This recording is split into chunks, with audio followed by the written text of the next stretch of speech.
new year, a whole host of new problems. It is January 10th, 2025. It's weird to say that out loud. Heidi Hatch with KUTV 2 News. Maura Carabello is back in the house from the Exoro group. If you're new, she's always around. And joining us today, Jeff Stenquist, former legislator, now officially as of this week. So thanks so much for being with us. Yes. Officially former. Does that feel weird? Not necessarily. Things wind down, over the summer and into the fall, so it was more of a taper.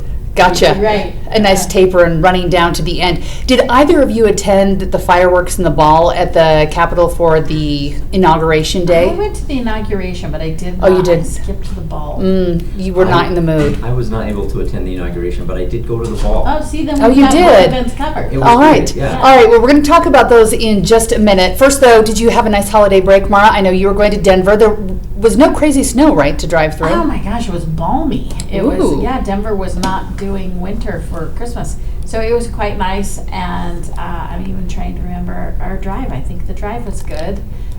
See, that's what happens after vacations. They go I away don't so quickly, remember. and then it's like, oh, that time is up. I know, I'm still begrudging January. I've had a slow, this week has been hard for me to ease into, I'm not going to lie. I wasn't ready. It's really nice not having a job. January and February are, I think, just Tough. months to get through. Yeah. We're going to get through this. Yeah. I'm the kind of person that I take down all my Christmas decorations except for my Christmas tree. I just like the warm snuggly when it's snowy and cold for like an extra month after Christmas. But this year, I don't know if it's because there isn't snow, but I'm over it. And I'm like, ugh, someone put this away for me. Go. Yeah, so I'm ready for the new year and to move on. This has been the strangest start to a new year, though. I always feel like it's a little quiet after the holidays. You get rolling again. I took the first week off. I was in California with my kids, and I was really trying to ignore the news because I'm like, I'm going to focus on my family, but the push alerts from news, it was crazy. So here's just a small review as we go into the new year. Officially today, this is 10 days into the new year, Trump was sentenced and officially now a convicted felon. We have 10 days until the presidential inauguration. 5 living presidents, if you watched yesterday, so goodbye to Jimmy Carter. Watching all of those alphas in a row is always like the most fun for me to see how they interact. Here in Utah, not great news, but we've somehow had 5 officer-involved shootings in Utah in the first week of the year. We had that terrorist attack in New Orleans, the exploding truck in front of Trump Tower, and I'm like, man, that was a heck of a week and a half. Yeah. So here we go. There's a lot going on. My favorite thing this week, though, because Trump always likes to throw something random in the mix where you're like, oh, what's he talking about? He wants to call the Gulf of Mexico the Gulf of America. Mexico's president firing back and saying that Utah and some of the territories around should be called America Mexicana to go back to the days before they were ours. So we might be mixing up the map this year even. Yeah, it was a good response on her part. Yeah. It was she was relaxed about it, but I thought it was a good response. Yeah, so here we go. New exciting things. I don't know how many people are taking that super serious. No, I don't think anyone is Nice. taking it seriously. I hope not. I hope that's not on a short list of to-dos. No. We have bigger fish to fry. I know. We got a few other things we should probably be focused on. He's just riffing right now to see what happens. The thing, though, I think that everyone's focused on is we were talking before the podcast began. I left California driving home on Monday, and there was a high wind warning. It was super windy. We were feeling bad that we were leaving because it was kind of cool and foggy when we were there, and we're like, oh, it's warming up. We wish we were going to be there. And then you watch the news, and I think our hearts are all sinking as we watch this. Last update, it's probably even higher now, but yesterday it was more than 10,000 homes and businesses that had been burned, more than 6 people dead. I think at this point, this has to be, one of the largest wildfires in the U.S. It's eclipsing what we saw in Maui. Jeff, is this a vacation home or a place that your family goes, or are you just watching this like everyone else and saying, wow, this is a lot? Well, I've certainly been there several times, and I remember going to the Rose Bowl a couple of times in the last few years and staying right there by Santa Monica Pier and some of those areas, and it's just unbelievable to see the devastation and the destruction that has happened there. It really is mind-blowing. Yeah, the Rose Bowl is now an animal shelter, right? I mean, I think they're keeping large-scale animals. I think what's interesting to watch about this and wildfires, you don't often think of them as a populated area as this is. Mm-hmm. And then it's just this fast-moving but slow motion devastation. They don't have many of them under control. So these are families who day after day are waiting to see, and because of the high winds, because of some infrastructure problems, they have not been able to wrap their arms around it. I mean, I think the firefighting community is 24/7 on this. I know, I heard this morning, I think it's Salt Lake City Fire is sending. Utah sent a whole task force. So I think there's 64 from a bunch of different departments across the state that went. And people are coming to it, but it is just devastating and not even close to being over. And I have a colleague I work with who couldn't make a meeting yesterday. She lives there, and she called and said, my family and I, my kids and my husband and I are in a hotel, and I just don't feel like we're physically safe, but our house is still in a target area, and I don't think I can leave now. And I thought, oh, can you imagine trying to do your job? Because she's still, she's still working. And I thought, oh, can you imagine trying to work when your family and your house and you're watching this? You have no control over any of it. They're not contained. These winds are stirring it up. It's going to be just devastating. And devastating for the individuals, but then, so already the finger pointing is happening, and the blame game and the politicization as well. Yeah. It's just, which is unfortunate, but there's also, I think, legitimate concerns being raised about how in the world did, reservoirs be empty and fire hydrants not have water and some basic ability to respond to these fires. And nobody wants to be political when something awful is happening because they're still in the thick of it right now. But there are important questions that have to be answered. And here in Utah, we've been looking into some of the things because people are wondering, could my fire hydrant not have water in it? Or what if somebody drops me from my insurance? And I think that there are nuanced issues where there's obviously some blame and obviously forces of nature here that there's nothing that they could have done about, but they did know the winds were coming. Some people are saying, knowing these winds were coming, why were they not more prepared? The LA Times today reporting that there was that reservoir in Pacific Palisades that was empty. They were trying to fix it up and do some work on it, and it wasn't full. And so would it have solved all the problems? Probably no, but it would have helped to have that water, yes. Mara, is it too early to be talking politics and I guess some of the blame of what's happening here? It's unproductive to talk politics, I think, during the middle of it because they're two separate conversations. But emotions are running high. Need is already there, right? There's already a need. It's not like need stops until it's finished and the paperwork's done. The federal government, the Biden administration moved quickly and has issued and has allowed for those federal resources, which sometimes help compensate on local resources as they figure it out. One thing that is striking, though, is some of the key components that they're struggling with, we also have those same dimensions. We live in an arid state that has limited resources, that has limited water. I know we've had to make choices about where our water sits, whether we're banking it against drinking water in a drought, or how we're managing fire. I mean, those are tough calls the whole time around, and we've had some uninsurable issues with our houses. So these feel really like applicable lessons for us. We have a lot of homes and residents that live on these, urban wildland interfaces. Yes. I know that when I was in city government in Draper City, we had a lot of concerns about that Suncrest neighborhood and a lot of those areas, and so it's tough to get to up there. It is, and there's a lot of sliding. There's a lot of burn, a lot of trees right up to homes, and these are the kinds of things though that people expect. Sort of the boring parts of government just to work. When you need it, right. When there's a flood, when there's a fire, that these resources and these preparations are in place. I think Utah does a really good job of thinking about emergency preparedness. I think that's kind of built into our DNA quite a bit. But when these things happen, there should be some questions about, okay, why did this happen? At least some analysis of what could have been done better to prevent this, and lessons learned that we can take away from that for sure, because we could have some of the very same problems. Yeah, it also brings up, I in my house we were talking about how little research, and in many ways how much I don't think about the responsibility I have as a homeowner. I remember I had a girlfriend once who was telling me that she was pulling some records from the county to see what her fault line responsibility was as she looked to buy a house, and I was like, oh, I've never even thought of that. I mean, she is hyper responsible. But I was listening to a fire battalion leader in California. The reporter said, well, how about these houses? And she essentially said, in the state of California, we have a rule, and it is yours. It is your responsibility to decide what your landscaping looks like and how buffered you are. And these are just things I don't think we think that much about.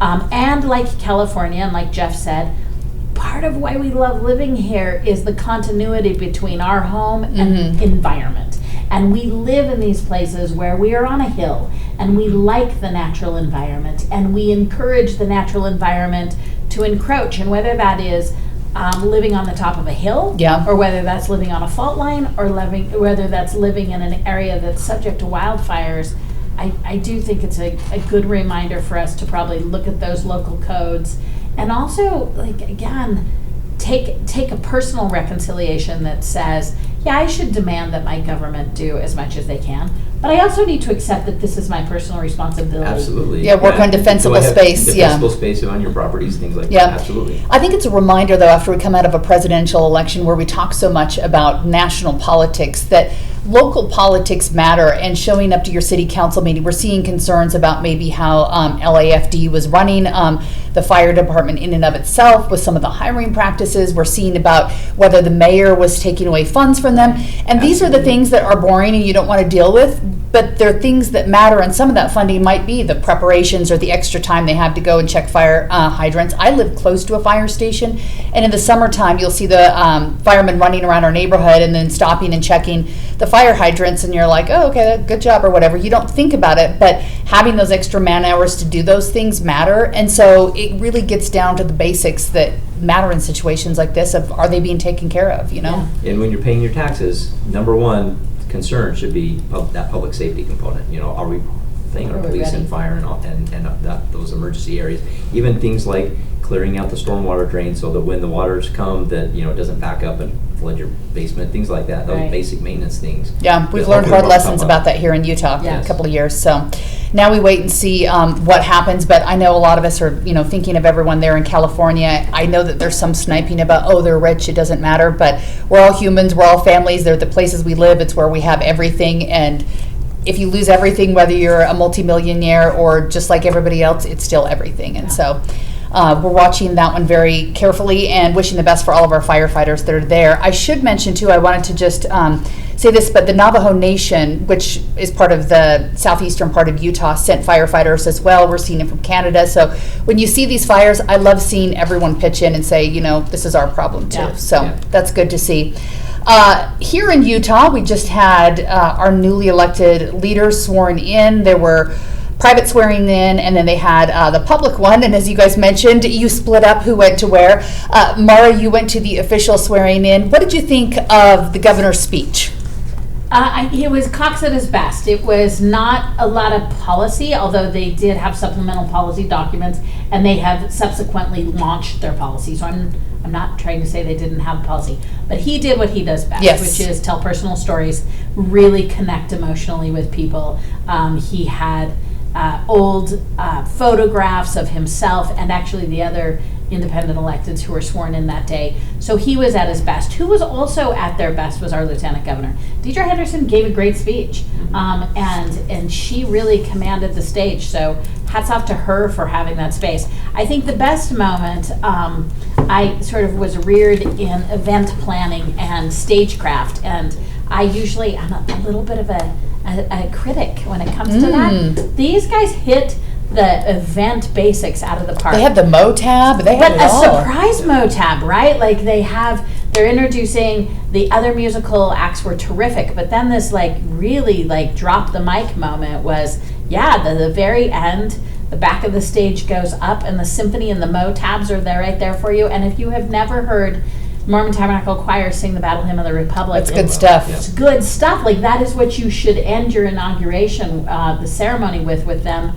singing it. So really from a production point of view, it was short. It was just an hour. They kept things moving and they did a really nice job. And I think the Battle Hymn of the Republic, maybe I'm wrong, I think it was one of the songs they just added to the hymnal for the church. Oh, really? That hadn't been official. Maybe I'm wrong, but I thought maybe I'm wrong on that one. It wasn't. But I think that's what I heard. Everyone who actually listened, they were like, oh, if you want to hear the Battle Hymn of the Republic, listen to it from the heart. Yeah. I remember the Centennial Commission. We loved ourselves some of this, and we had at the closing ceremonies of the centennial, the Herald Trumpets also joined them. And I don't know if you did. The Herald Trumpets are an elite group of trumpeters that only serve for the White House and the Joint Chiefs. And it's very hard to get them, incredibly hard to get them. And we worked for months and months and months to get them. So they did that part, that percussive part at the beginning, and the Mormon Tabernacle Choir, we turned their mics up to 110 and they really went at it, but it was really great. The one thing I will say, I'm going to wonk it a little bit, and Heidi, this does not apply to KUTV. Okay, good. The one thing I wish the press would have done a little bit more is the coverage of that day was about the governor. And we actually have, 4 independent elected constitutional officers. Right. And I know it's super boring, and I know none of us know what the auditor and treasurer do, but I would argue that we don't know because we don't cover it. And if we start to, like, in a news spot, I don't think they should get 2 minutes. I mean, sorry to those good public servants, but we should, all the coverage was about how the governor had an inauguration. And I just want to give a shout out to the fact we also inducted, and they took the oath of office to protect and defend our Constitution and the United States Constitution in our treasurer, auditor, and we have a new attorney general. Sure. And Derek Brown has done a good job actually hitting the media circuit. Yes, he has. And he will do a really good job, and I think we'll talk about that. Yeah. But it was all of our constitutional officers who were sworn in. In. It was everyone. Some people were caught off guard that there were fireworks and cannons at the celebration. I guess I don't remember. The last swearing in was during the pandemic, and so it was kind of quiet And it in was St. in George, and they did it Science. outside. Yeah. St. George, Yeah. Yeah, so I went to that one. I can't even remember. Is this normal? Do they throw a big soiree like that? Or is this new money and new donors ready to party with Spencer Cox? I haven't been to many of these in the past, so this was kind of new for me, but it was a big deal. They had cannons going off. They had the fireworks which were yeah. very impressive. So it was a great night. I was a little surprised. The neighbors, my neighbors went nuts. And like all the comments were about like, we were so freaked out and we were so scared and we thought it was gunfire. To your intro into this first take 2 of the year, we're apparently on edge. We are on edge. I heard them and thought, oh yeah, there's fireworks. Like we are. I know, that's what I think too. Maybe the cannons are what set them off. Could be. Because, I don't know, I live on the south end of the Salt Lake Valley, so when you hear booms, you're like, oh, who's blowing Yeah. stuff out? Is it Tooele this time, or are they doing it Right. in Bluffdale or whatever? But I guess if you live on the bougie east side, you're not used to feeling like you're Feeling getting the blown up. cannons, Yeah, I guess so, not. yes, assume the best instead of the worst, I guess. But yeah, we're all kind of on edge right now. You mentioned that everyone else was sworn in too. I wanted to talk about, before we move on to Derek Brown, I wanted to talk about Governor Cox and where he's setting his priorities. He has a bunch of priorities as we move forward, but his second term, he said, is going to focus on increasing the number of starter homes by 35,000 units and also doubling the state's energy production through innovative technologies, while also saying that in order to achieve these goals, the state and country need to be able to build things faster. Is this the right way to go? Do we need to look at housing? What's the biggest problem? I think absolutely housing is probably one of the biggest pressing issues for the state of Utah. So I'm glad that there's focus on that. There's a lot of tension, though, between what the state can do, because a lot of that control is delegated to local governments. And so how they balance that, I know that local governments often feel picked on and micromanaged by state government, but it is a statewide problem that needs to be addressed. And so, and I'll get on my soapbox a little bit here, because I think one of the fundamental problems that we have is that while the authority lies with local governments to permit housing, the political incentives are in the opposite direction, because those elected leaders at the local level are elected by people who already live there and who don't want any more growth. And so that is a fundamental political problem that we have with allowing more housing to happen. And I want to just underscore what Jeff said, because I don't think we're talking about it enough. These fast-growing communities, particularly I'm looking at you, Utah County, the people who live there are now a little bit growth resistant. They're starting to express that. And yet at the same time, the way all of us function, if as a concept I'm growth resistant, as a concept I'm not for any kind of local tax being levied, but I do want my 4 kids to live in the same community I want. Like, we right now want everything. Yeah. And they're at odds with each other. And we have hung out our local electeds to dry a little bit. in that we're just like, I don't know, it'll get worked out. And it is in their laps right now in a way they can't. Can we legislate ourselves out of a housing crisis?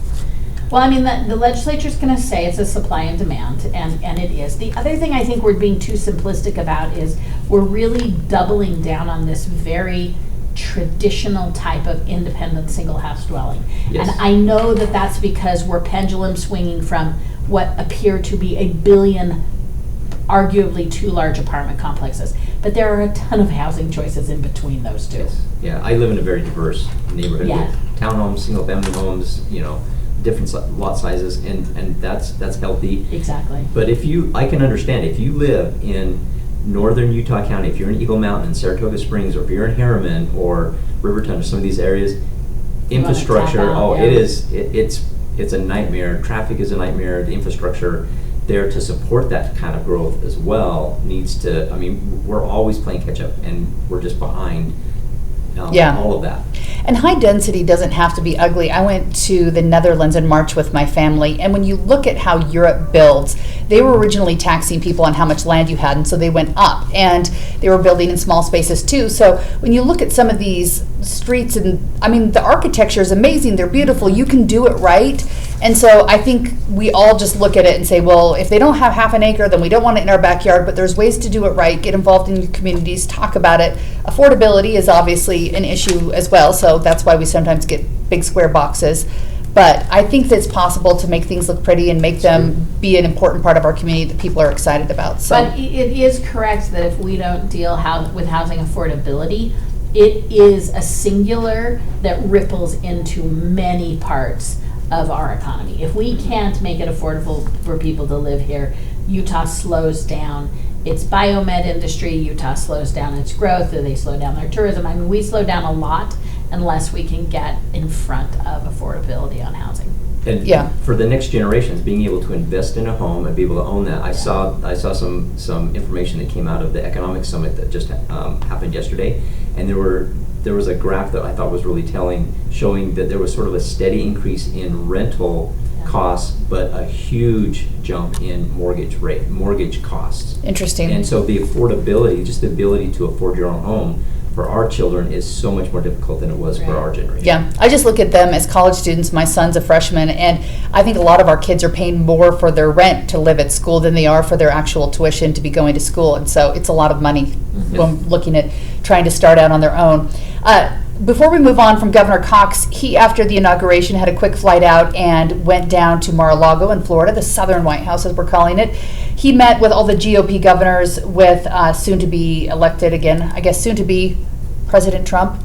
And they were really talking about issues that a lot of the governors feel like need to be dealt with in their states. One of them is the immigration crisis and what's to be done with it. I think they were talking about housing affordability, energy, some of the things we're focusing on here in Utah.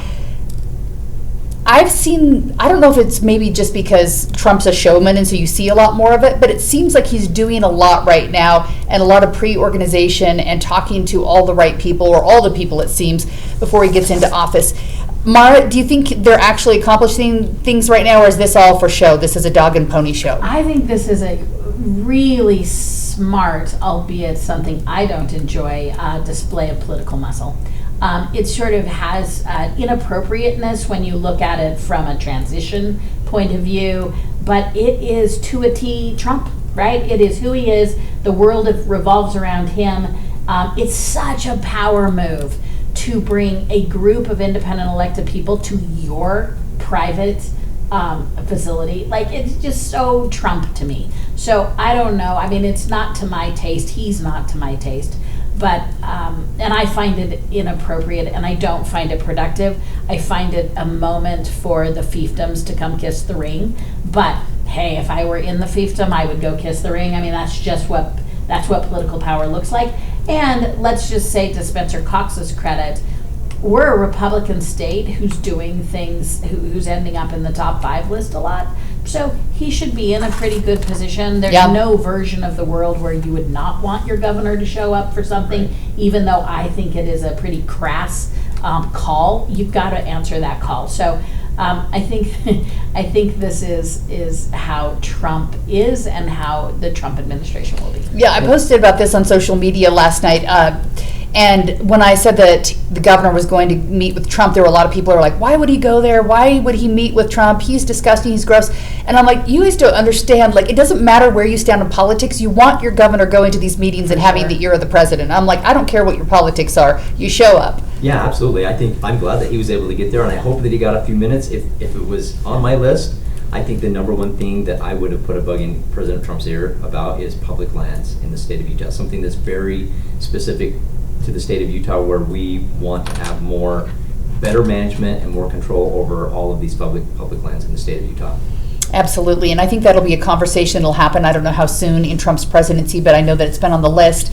Back to the other people who were sworn in, we do have a new Attorney General, and I think there's a lot of hope that maybe there will be some change. There was hope last time around, but just to remind everyone, if you're new to the state of Utah or just catching up, he was sworn in just this week, and we're going to see exactly what happens there. But we've had, I'm trying to think, it might be decades at this point, from the Mark Shurtleff term to John Swallow and Sean Reyes, where there were problem after problem after problem and investigations and questions over whether or not the office was being used properly. He has a chance to go in here to clean it up, to make everything right. He has said that he promises when he goes in that he's stepping down from boards. His money's going in a blind trust.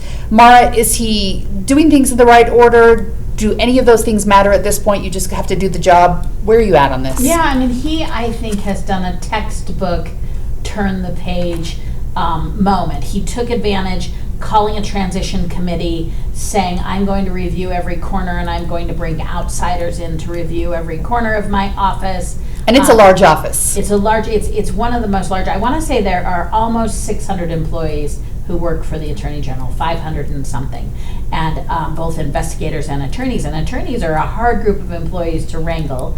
And as you said, I think we're approaching almost 2 decades of attorney generals who have had something go wrong and questionable in their administration. And you see him making he being Derek Brown, some good first steps. He's already released his calendar.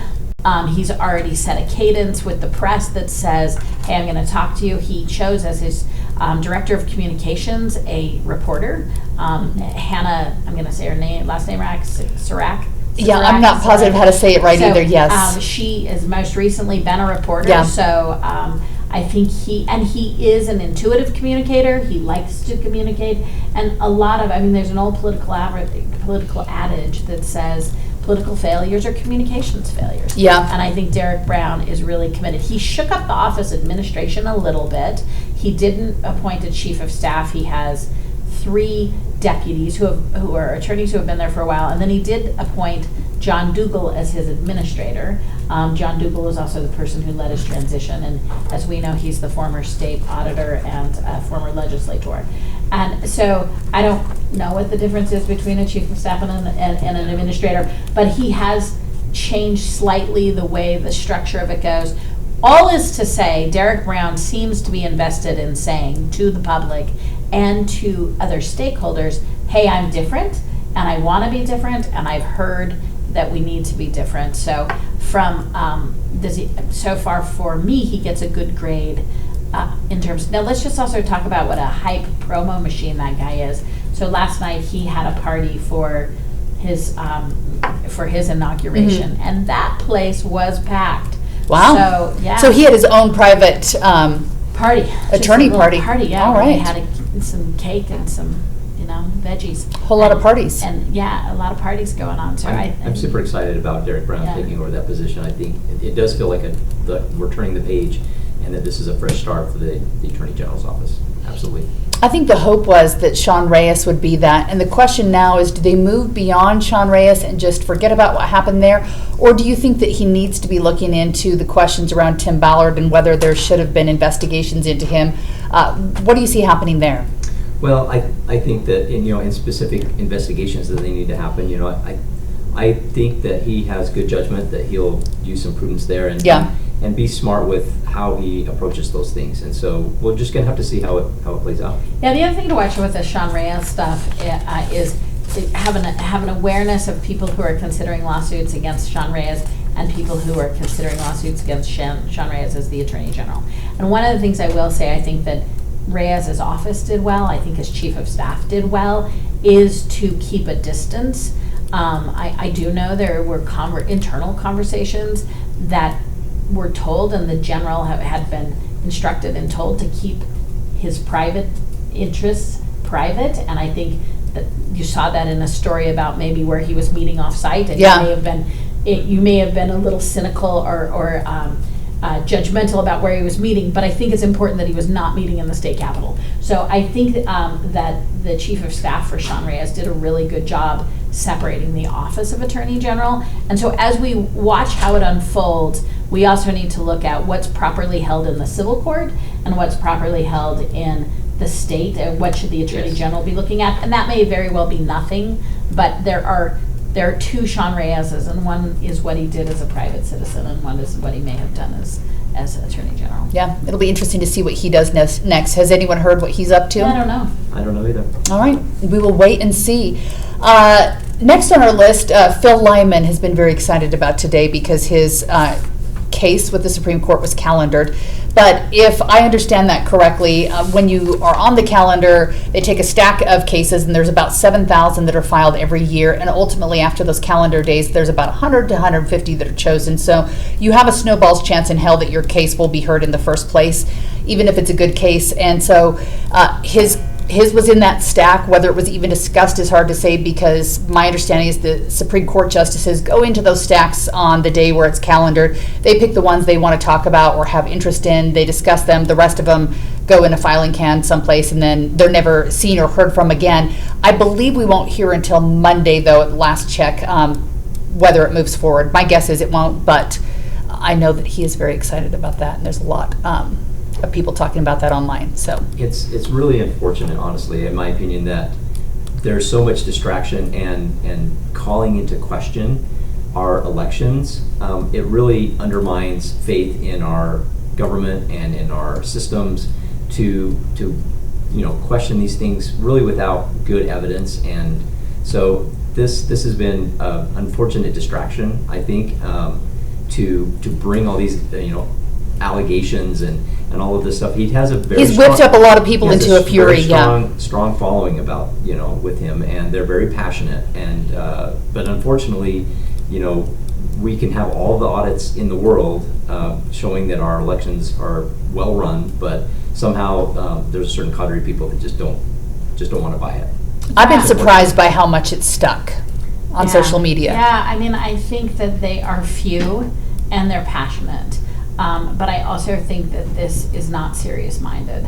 And I think it is really about a person, and a person who wants to make this about a system. And with the current zeitgeist, it's pretty easy. We've had a couple of years in which it's really in vogue to question systems. And we should always, we should always be watchdogs on our government. But this goes beyond that, and this is really a narcissist having it be about him. And I'm worried because I believe this will now become his cottage industry, which means it's not going to go away. Which he's been fundraising for, so I think it is. I think that he's kind of whipped people up into, getting behind him on this, and he has been fundraising, and it wasn't for his campaign, so I think that this is going to be his thing. I've also heard some people from behind the scenes saying that he might be running for Utah, not for the GOP chair, right. And if he does, that's going to be the overarching theme, I guess, of the GOP moving forward in the next year. So I guess people are going to have to decide who they support and what they want their party to be at this point. Yeah, that'll be a big decision for the delegates in the Republican Party. Well, and the fear that many Utah Republicans have is that Utah becomes blue. Yeah. Well, this is how you become blue, is when the GOP gets taken over by the most extreme elements in the party and start making, going in that direction and turn off a lot of, regular voters. I am heartened to hear that the GOP, with an average percentage performance of 22%, is concerned that Utah will be a Democratic state. It makes you feel blue and fuzzy all over. Yay! It's fear mongering. It's constantly brought up, like, we don't want to be blue, we don't want to be blue. Yeah, and then right after that they say, so send your $20 in. Because again, the average performance mechanism, like the 80s, Jan Graham was the last statewide person that the Shoot, that was the 80s. I'm starting to feel old when you say that out loud. I know. I hope I hope that tidal wave of democracy is right around the corner. We have seen it in other states where one party goes off the rails. You know, it happened in Arizona, and then, you know, it opened the door to just 200% right. When we go Democratic, it will not be because the Democrats have put together a master strategy. It will be because the Republicans blew themselves up. It's because they went hard right on the freeway and then overcorrected to the left and then tried to stay on and roll the car. The only one left on the freeway was the little blue car. The best thing that the Republican can do with the supermajority is just govern well. Yeah. Just make common sense policies, and the Republicans will stay in charge. That's true. Speaking of money, which we've been discussing here, Social Security taxes in Utah could be axed this session. I think a lot of people who are not to the point where they're getting their Social Security benefits yet were like, what? We're getting taxed here too. You are taxed on a national level. It's how they saved Social Security during the Reagan administration in the 80s.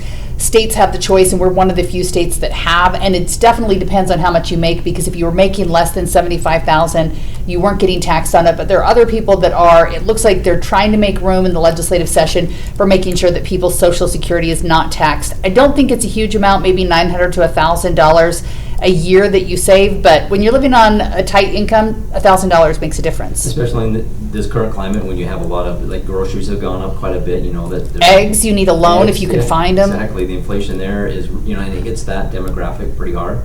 I know that every year that I was in the legislature, the last 6 years, we did big tax cuts, and so the legislature loves to do tax cuts every year, even though sometimes when, you know, there were quite questions about, well, we do have these other needs over here.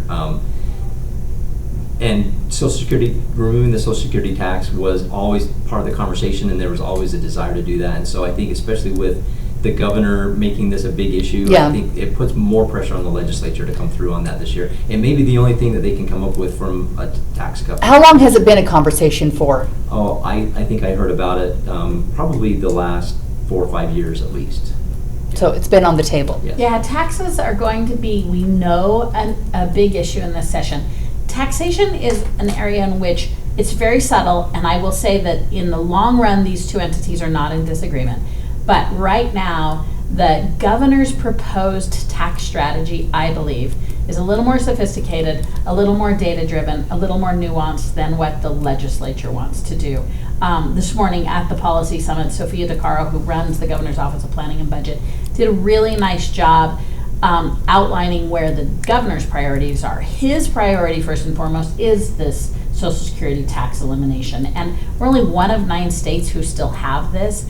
I think in the long run, I think even maybe some Democrats will get behind this. Mm-hmm. The legislature is slightly different in that they also want to have the sequel, the diehard sequel of let's cut income tax and let's cut a few others. And while I have appreciated the slow and steady approach that they are sort of take a little, see what happens, take a little, see what happens, I would be one of those in which I would argue last time, as well as this proposed tax, is so small and so incremental, you're actually doing more harm to the services, the base services the government should provide.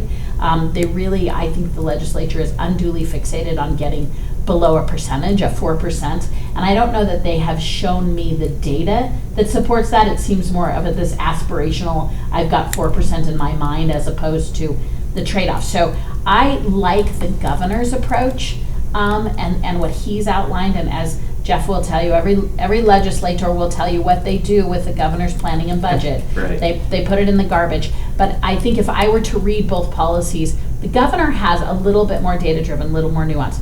The legislature is doubling down not only on looking at Social Security, but they are really interested in an income tax, which I think is getting rid of the income tax? No, just reducing it again. Yeah, I mean, but you're talking about, you know, increment. It's like $22. Yeah, tiny little, you're shaving it off, but at least then you get to go to your constituents and say, I reduced taxes. We lowered your taxes. As we heard endlessly in the 2024 election, biggest tax cut ever. When they say that, they're talking about over time. And again, it's not a bad way to do it.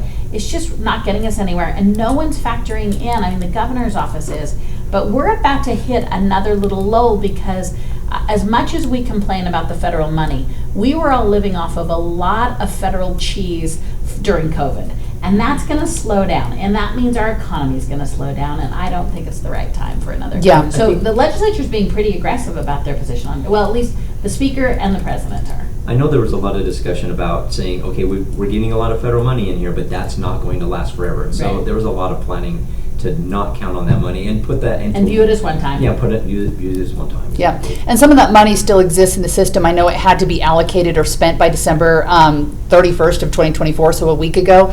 And I know that some cities and counties now have that in their budgets. Some of them are using it towards people who are buying first-time homebuyer programs and a few Yeah. other things. So that money exists, but it's not going to be there forever, and definitely it's going to change things for sure.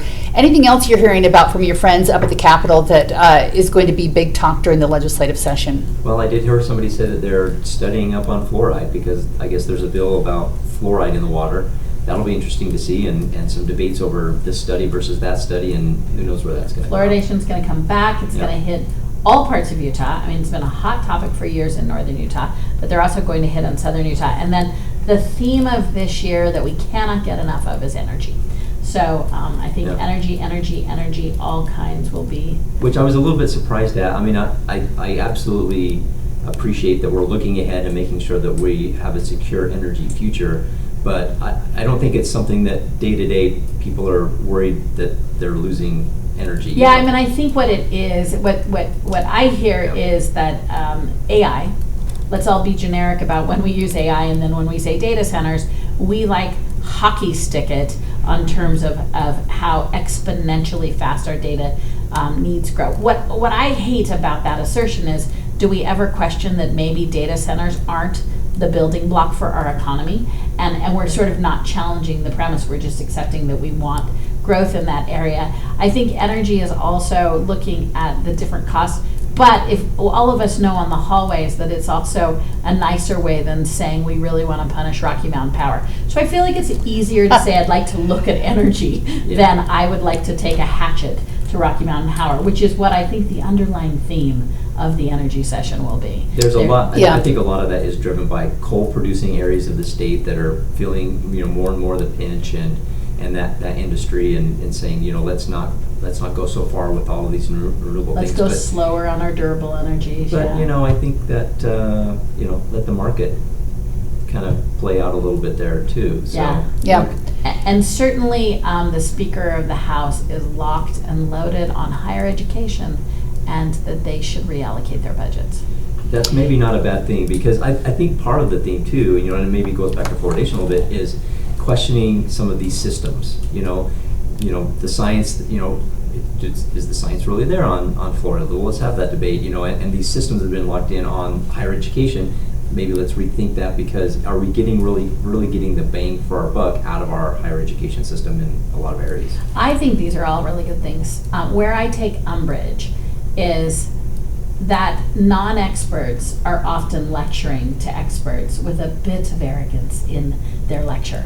And so that's sometimes not true. Sometimes that's a collective group of elected officials who say, let's take a look under the hood.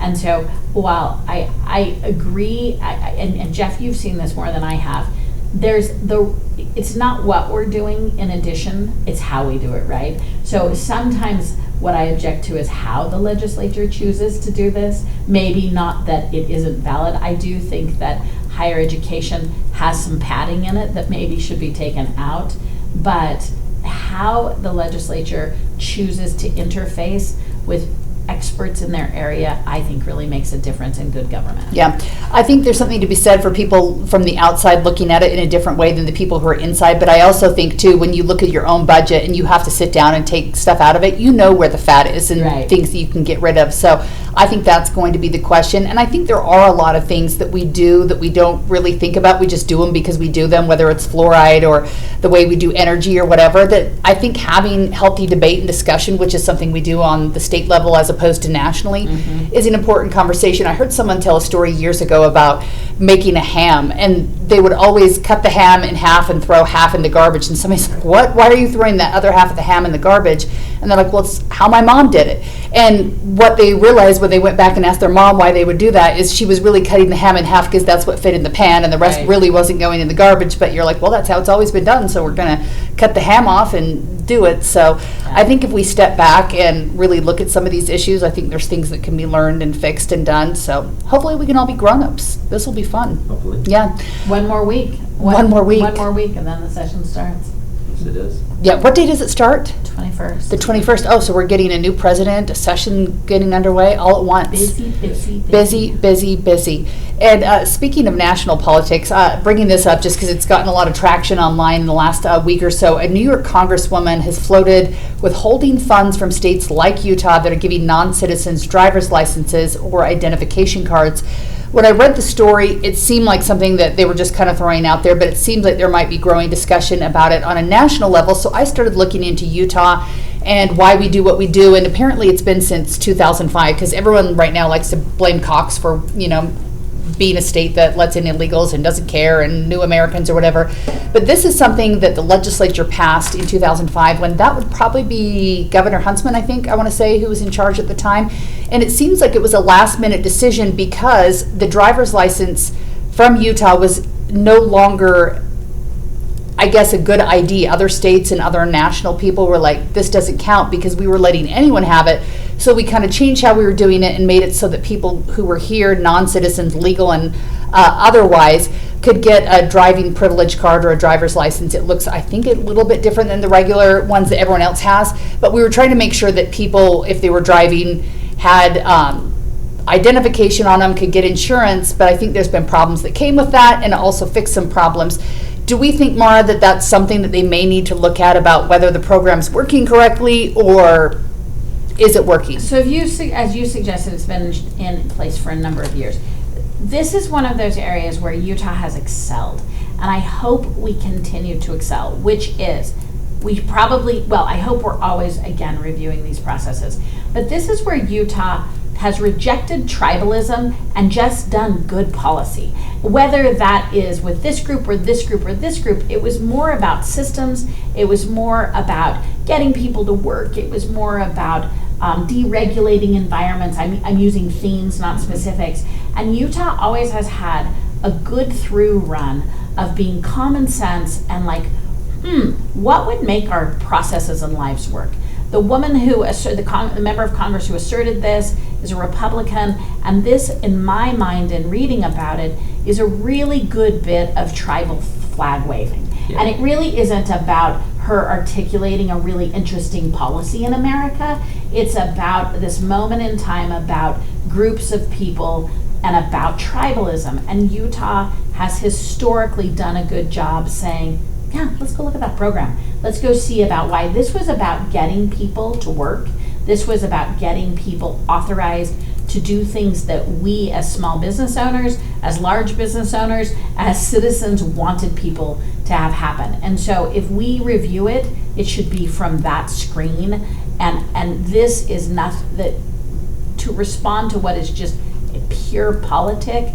I'll be disappointed if Utah, I believe particularly the Republicans, have had a long history of kind of brushing aside the histrionics and always having a good bit of common sense about it. I agree. This is a common sense policy that we've had for a long time, and it's worked well because it's the nuts and bolts of people's lives in society, being able to have an ID and not have that based on your immigration status, which is a federal issue. There's lots of good reasons to have that. There's so much discussion right now around immigration, and part of it, is driven by just this anti-immigration feel. But I'm glad that in Utah, the group of legislators had a press conference recently to talk about immigration policies. And what did they focus on? Safety and law enforcement. And they, yes, they need to respond to their constituents who are bringing up immigration and concerns over public safety and so forth. But they really focused on, hey, let's do something that's pragmatic around that issue and not just pander to, something that's against some group of people based on, race or national origin or something like that. Yeah. And I noticed when I posted this story on social media, there's some guy that's like, yeah, we need to get rid of these, we can't have, anyone who's in the country illegally having these licenses. And he said, my example is I was hit by somebody this week in my car and they didn't have a license or insurance. And I think that's where the state was going from, is that they wanted someone, if they were going to be driving anyways, to have Absolutely. a trackable and to have insurance and not running from scenes of accidents, that kind of thing. So definitely multiple sides to every story. These are systems that increase responsibility and accountability. These are not systems that decrease the responsibility and accountability. All right. Yeah. what are you looking forward to in the next week or two? Is there something where you're like, ooh, this is going to be awesome? Policy-wise, that you're like, I Policy-wise? can't wait. You can tell me something good too if you just want cake. Well, one thing that I'm interested in is, and this is very much in the politics realm, is, we had some retirements from the legislature. Kurt Bramble retired from the legislature, and he's had been a senator for a very long time. And he was the one that held this SB 54 compromise together in the legislature. Now he's gone. I'm curious to see what happens with that, any policy around elections and the signature path, and see how that plays out in the legislature. And if we see an initiative come back to get rid of the caucus convention system, because that is really the core of that's one of the core fights in politics in Utah, particularly in the Republican Party. So you think we would be moving in the direction of getting rid of caucus convention system? Because there's a lot of people, if you were to ask the Phil Lymans of the world, that should be the only option. That's right, yeah. They want to get rid of the signature path. I'm on the side that would get rid of the caucus convention system, and I know that that's heresy, but that's okay because I'm not running for re-election. So I'm just going to say that. You're free. You can say whatever you want. And whenever I talk to people about it, they say, oh yeah, I'm so, like, the caucus system is intentionally difficult to participate in because the small number that do participate get to control and have an outsized amount of power. And so I think most people are getting a little bit tired of it. Yeah. In my opinion. Yeah. And I love having a primary where you have options. I figure the more options, the better. So it'll be interesting to see what happens there. Do you have any goals or wishes for the state of Utah as you're looking forward? That's a juicy one. That is going to be juicy. Because Bramble's gone, it is fair game now to look at SB 54. So it's going to be on both sides. Like, there's going to be a run for it. Plus, you've got Amendment D kind of slid in there. Like, it's going to be so interesting to see who moves in. I started to hear rumblings in this last caucus convention process in the spring. Legislators, very conservative legislators, just saying this whole thing is just gone off the rails. We need to get rid of this. I mean, I was shocked to hear some of the rumblings that I was hearing about that. Now I don't know. I'm not gonna out anybody. Throw their names out. But I'm interested to see if anybody follows through with that. But there will be others pushing policies in the other direction. Right. That's gonna be interesting. No, I want like this docile, I want like business as usual. Me too. I want sort of, just policy disagreements, but I want it to be boring. I have not heard of the last 3 or 4 years. It feels like we've had a bunch of cultural issues that were going to be rammed through in the first 4 days and da-da-da. I don't hear that this year. I'm just hearing stuff like taxes and energy, and those are like, yay, those are discussions about things we should be talking infrastructure. about. Let's talk about that. Let's talk about infrastructure. Housing. So I do think that I want just a very wonky, boring, I won't quite get that, but I think that's my New Year's wish, is that it's very business as usual. I do think we're going to start ginning up the old Olympic and what we're putting in place from a monetary perspective with the state.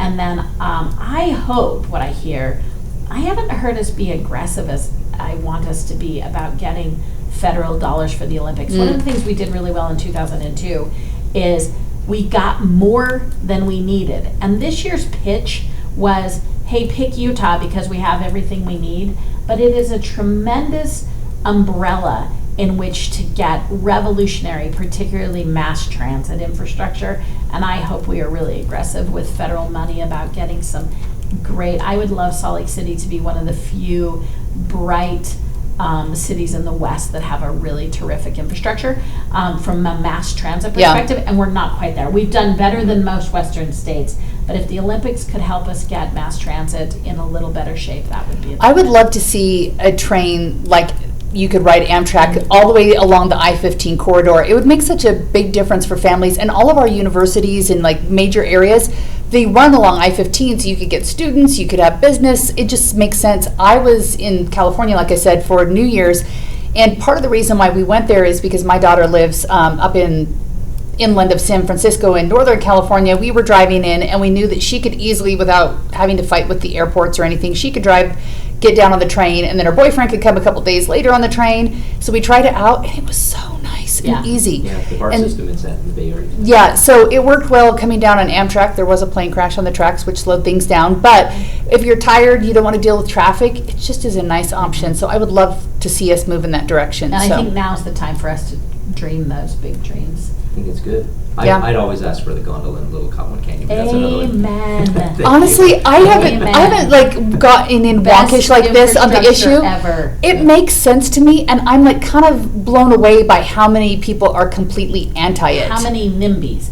How Yeah. many people Yes. right at the mouth of the canyon? Let us not confuse this with massive not liking. It is folks who, bless you, you live in the most beautiful place in the world, but you do think you should own that place, and you do not. It is the greenest solution if you love wilderness, if you love wildlife, if you love water, high quality, if you like a clean burning infrastructure, if you like to relax and have Wi-Fi on your way up the canyon.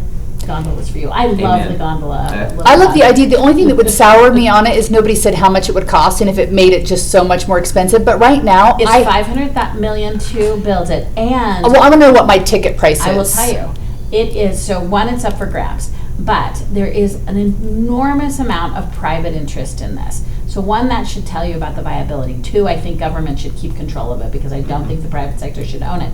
But I believe that we can structure the gondola in a way that would be less expensive than the bus. I would love to see it. I'm a lifetime skier. I'm not like an amazing skier, but I've skied since I was young. And I have, in the last few years, just been frustrated. I stopped going up to Cottonwoods. That's where I used to Yeah, ski. you I grew up can't. skiing. So we went to Park City. And Park City drives me nuts because sometimes I wish there was just a bus to make it easier there if I was sending just my teenager up or whatever. And there's just seems to be a bit more of a headache to ski than it used to be, and by a bit I mean a lot, where it's frustrating. And I would like to get it to the point where I didn't want to poke my eyes out and I could just go have a nice ski day. The parking Yeah. and the traffic, it's gotten really, really crazy. It's crazy. Yeah, and you got to plan ahead. You got to know 2 weeks in advance if that's the Saturday I'd like to ski. And is the sky blue? Is it windy? I want to know, like, figure it out that day. I don't Yeah, want to my- reserve a parking My spot. friend was going to snowboard the 1 week we had snow. The 1 week. Last weekend and the Yeah. weekend before. And his tale of skiing that day was a tale of trying to catch the bus. He never actually made it to the ski. Oh, that's the I know, it worst. was a sad day. Yeah, so anyhow, let's just give us a gondola, Just kids. give us a gondola. I know. All right, we'll wait and see what happens. It's a new year with so many problems that we can fix or solve or create. So I can't wait to see what happens. Thanks so much for joining us for this New Year's edition of Take Two.